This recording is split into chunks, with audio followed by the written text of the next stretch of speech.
शुभ सकाळ पिला माने आज आमे नुआ साहित्य बोले गोटे कविता पढ़ा भल लगे आमे आज साहित्य बोले एई देश एई माटी कविता के पढ़ा जो कविता पढ़ा एई देश एई माटी ठीक अछि।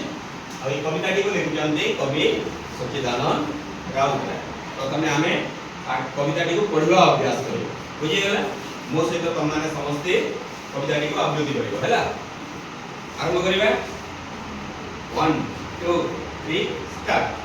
एई देश एई माटी ममतामयी माटी एई देश एई माटी ममतामयी माटी सेवाए कारो जीवन देवा सेवाए कारो जीवन देवा रखिबा कारणाटी एई देश एई माटी ममतामयी माटी एई देश एई माटी ममतामयी माटी सुजला सुफल शस्य श्यामल सुजला सुफल शस्य श्यामल आमय जन्म माटी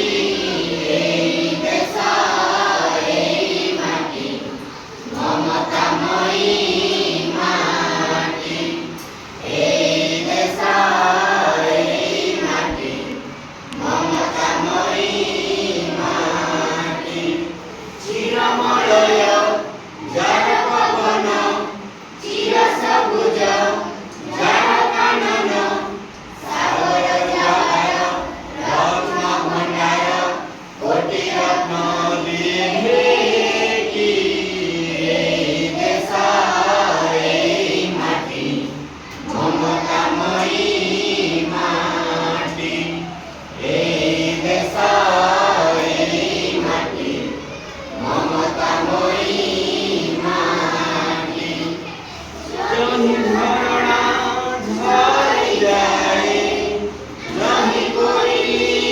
कुगाए सोनार फसल लहरी खेले बुकुरे जाए लोटी एई देश एई माटी ममतामयी माटी एई देश एई माटी ममतामयी माटी एई देश एई माटी ममतामयी माटी।